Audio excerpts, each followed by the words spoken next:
মাত্র 12 দিনের সশস্ত্র বিদ্রোহের মধ্য দিয়ে আসাদ বাহিনীর 54 বছরের সাম্রাজ্যকে পরাজিত করে পুরো সিরিয়ার নিয়ন্ত্রণ নিতে সক্ষম হয়েছে আল জোলানি।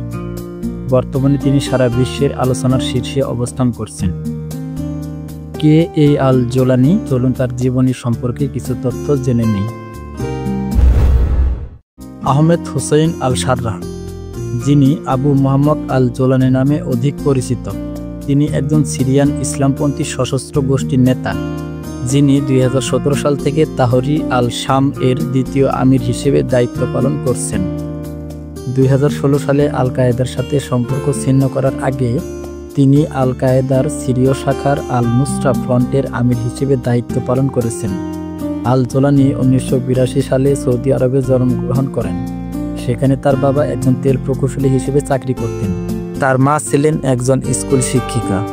তার পিতা 1989 সালে পুরো পরিবার নিয়ে সিরিয়ায় ফিরে আসেন এবং তিনি দামেস্ক শহরের মির্জে এলাকায় একটি মধ্যবিত্ত পরিবারের মধ্যে বড় হতে থাকেন। 2003 সালে তিনি ইরাকে চলে যাওয়ার আগ পর্যন্ত এই এলাকায় বাস করতেন। পরবর্তীতে তিনি আবারও সিরিয়ায় ফেরত আসেন এবং HTS নামে একটি সশস্ত্র সংগঠন তৈরি করেন। এই সংগঠন পরিচালনা করার সময় তিনি যুক্তরাষ্ট্রের হাতে আটক হন এবং 5 বছর পর্যন্ত কারাবরণ করেন। পরবর্তীতে যুক্তরাষ্ট্র তাকে হত্যা করার জন্য $10 লাখ পুরস্কার ঘোষণা করে, যদিও এই কাজ সিরিয়া দখল করার আগ পর্যন্ত কেউ করতে পারেনি।